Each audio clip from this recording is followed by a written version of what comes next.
పెళ్ళైనా పండగైనా వేడుక ఏదైనా పట్టు చీరల ప్రత్యేక వేదిక వారాహి సిల్క్స్.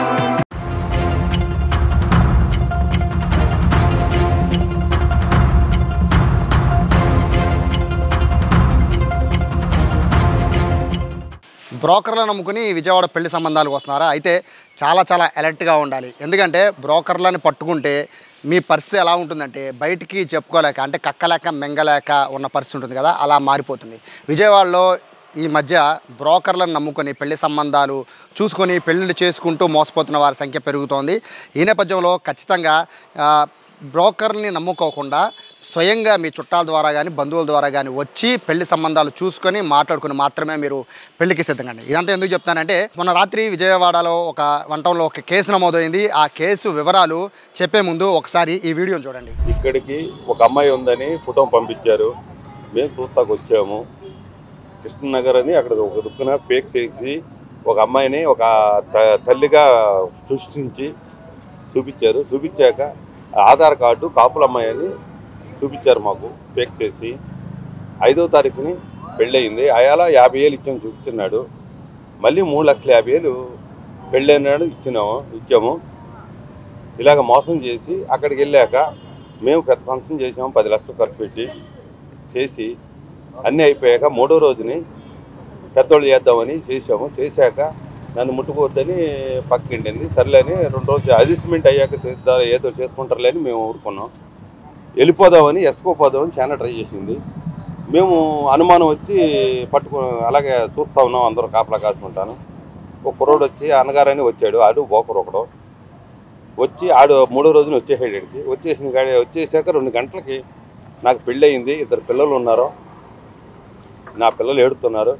నేను వెళ్ళిపోవాలి. 5 రోజులు బోకర్లో అగ్రిమెంట్కి నాకు 50,000 ఇచ్చారు. 2 తులాలు 3 తులాలు బంగారం వేస్తారు. అవి పట్టుకొచ్చేసుకో, మేము తీసుకొచ్చేస్తాం నువ్వు రాలేకపోతే అని చెప్పారు.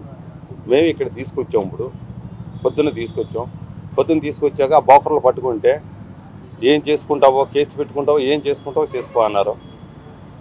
మేము దానికి కేసు మీడియాని కాకేసి మేము దీన్ని కొద్దిగా మాకు అన్యాయం జరగకుండా న్యాయం జరగాలని మేము చేసాం.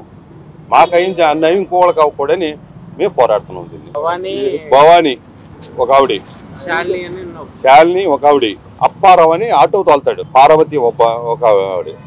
ఈ 4 పేరు మాకు తెలుసు. దుర్గమ్మ గుడిలో చేసాం. 5వ తారీఖుని 3 లక్షలు ఇచ్చాం. టోటల్ 4 లక్షల రూపాయలు ముట్టిన వాళ్ళకి. మేము అక్కడ ఖర్చు పెట్టుకున్నది ఒక 6 లక్షలు అయింది. 10 నుంచి 11 లక్షల రూపాయలు ఖర్చు వచ్చింది. మళ్ళీ ఇవాళ 12 మంది వచ్చాం. కార్లు వేసుకొని 2 కార్లు వేసుకొని. ఇవాళ ఏం లేదంటే 50,000 అవుతుంది మా ఖర్చు. వాళ్ళు చిన్న రైతులు ఎవరో ఒకళ్ళ దగ్గర గుమస్తా చేసుకునేవాళ్ళు. పొద్దున్నుంచి పోలీస్ స్టేషన్, ఇది పోలీస్ స్టేషన్కి వెళ్ళాం. 1 టౌన్ పోలీస్ స్టేషన్కి వెళ్ళాం. అక్కడికి వెళ్తే అక్కడ ఎంగేజ్మెంట్ అక్కడ అయింది చూపించారు పిల్లని. ఆ స్టేషన్ కాడికి వెళ్ళన్నారు. ఇప్పుడు సీఏ గారు వచ్చారు. ఇప్పుడు వెంటనే వాళ్ళిద్దరిని పట్టించుకొస్తామని 2 పంపించారు. ఇతను బాగా సహకారం చేస్తున్నాడు. మరి కర్ణాటకలో పెడితే ఎక్కడ పెళ్ళి అయింది అక్కడే పెట్టాలన్నారు. అక్కడ ఎఫ్ఐఆర్ రాయకుండా మొత్తం మ్యాటర్ అంతా రాసుకున్నారు. ఇక్కడే న్యాయం జరగకపోతే కర్ణాటకలో మేము చేస్తామని చెప్పారు. పెళ్ళిళ్ళు అవుతలేదు.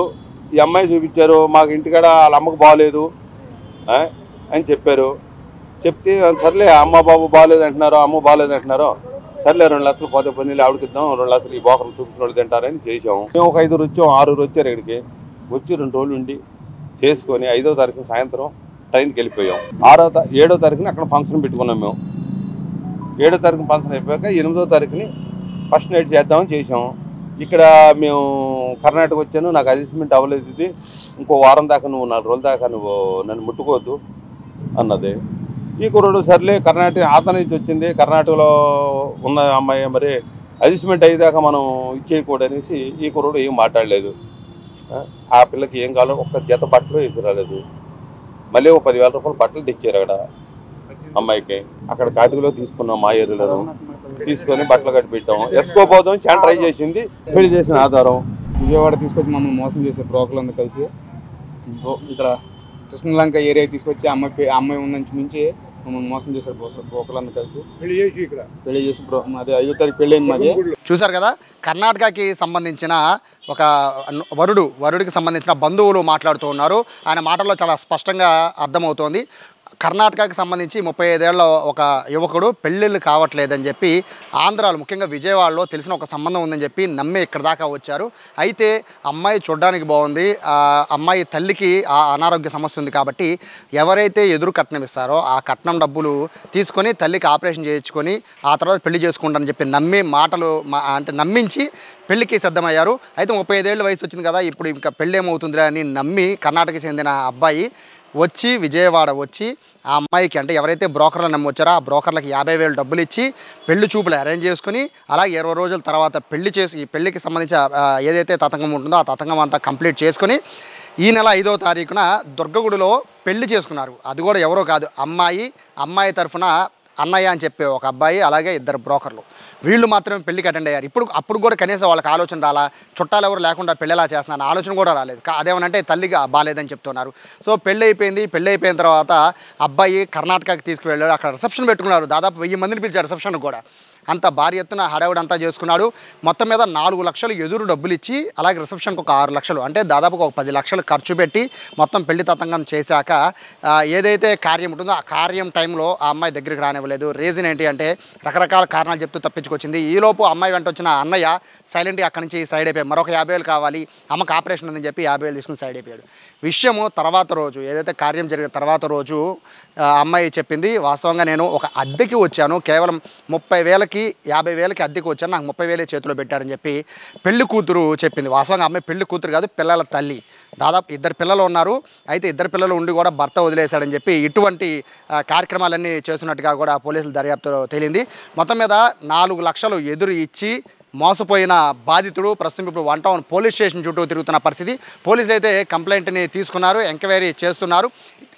ఇటువంటి బ్యాచ్ ఆల్రెడీ గతంలో ఒక 2-3 కేసులు కూడా ఇదే విధంగా జరుగున్నాయి. కాబట్టి పెళ్ళిళ్ళ కోసము అంటే బ్రోకర్లను నమ్మి, చుట్టాలు లేకుండా బ్రోకర్లను నమ్మి ఇతర రాష్ట్రాల నుంచి వస్తున్న వారంతా కూడా చాలా చాలా జాగ్రత్తగా ఉండండి. ఏమాత్రం మీరు నిర్లక్ష్యం వహిస్తే మాత్రం మీ కుటుంబ సభ్యుల పరువుతో పాటు మీరు తలెత్తుకోలేని విధంగా జరిగే పరిస్థితుంది. దీనిపైన పోలీసులు ఎంక్వైరీ చేస్తున్నారు.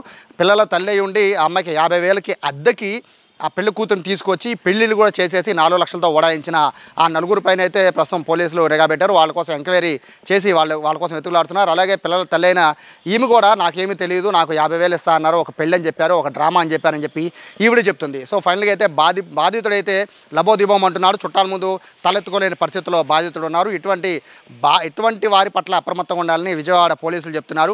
బ్రోకర్లను నమ్మి ముందు వెనక చూడకుండా, ఇల్లు కుటుంబం అన్నీ ఏదో చూడకుండా అమ్మాయి బాగుందని చెప్పి మనము తొందరపడి పెళ్లి చేసుకుంటే మాత్రం కష్టాలు తప్పవని విజయవాడ పోలీసులు హెచ్చరిస్తున్నారు. కెమెరా పర్సన్ కృష్ణతో సాయి, సుమన్ టీవీ, విజయవాడ నుంచి.